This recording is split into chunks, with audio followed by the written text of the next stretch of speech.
पापा, मागच्या 38 वर्षापासून तुम्ही डिपार्टमेंटमध्ये इमानदारीचा ढोल वाजवताय. काय भेटलं तुम्हाला त्याच्या बदल्यामध्ये? ताण, तणाव, टेन्शन, अजून? हो, पण मी इज्जत एवढी कमवली त्याचा हिशोब पण तू लावू शकत नाही. राठोड साहेबाच्या मुलांनी दुबईला बिझनेस टाकलाय आणि त्या पवार साहेबाच्या मुलांनी इथं 5 स्टार हॉटेल टाकली आहे. मला एक सांगा, ते राठोड साहेब आणि पवार साहेब तुमच्या डिपार्टमेंटला होते ना? मग त्यांच्या हिस्साला पैसे, प्रॉपर्टी, आणि तुमच्या हिस्साला काय आलं? फक्त इज्जत. मला त्यांच्याबद्दल काही माहित नाही.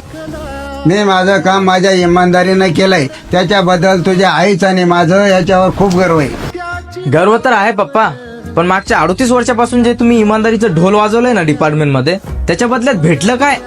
गर्व तर आहे पप्पा, पण मागच्या 38 वर्षापासून जे तुम्ही इमानदारीचं ढोल वाजवलंय ना डिपार्टमेंटमध्ये, त्याच्या बदल्यात भेटलं काय?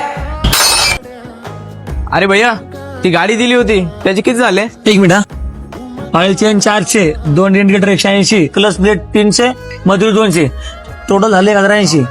राऊंड फिगर 1000 रुपये देतो. राऊंड फिगर 1100 देऊन टाक. बिल काय नाव करू? दिलीप एकनाथ चव्हाण. तुम्ही चव्हाण सरांचा मुलगा आहात का? हो. एक काम करतो, मजुरी 200 कॅन्सल करतो. 880, नाही, राऊंड फिगर 850 देऊन टाका. असं का बरं? त्यांच्यामुळे माझ्या घरी व्यवस्थित चालू आहे. मी त्यांच्याकडे मजुरी घेईन का? काय पप्पा, पण मागच्या 38 वर्षापासून जे तुम्ही इमानदारीचं ढोल वाजवलंय ना डिपार्टमेंटमध्ये, त्याच्या बदल्यात भेटलं काय? तर ऍक्च्युली काय आहे, मी एक छोटंसं बिझनेसचं प्लॅन केलंय आणि ही जागा जर मला भेटली ना कॉर्नरची, तर माझा बिझनेस खूप चांगला चालेल. हा टॉपचा एरिया आहे. नाव काय म्हणलास तू तुझं? माझं नाव दिलीप एकनाथ चव्हाण. चव्हाण? चव्हाण सरांचा मुलगा तू? हो. अरे आधी सांगायचं ना. का बरं, काय झालं? अरे त्यांच्यामुळे तर बिझनेस मध्ये, नाहीतर असतो कोणाच्या हाताखाली 10-15 हजारांनी.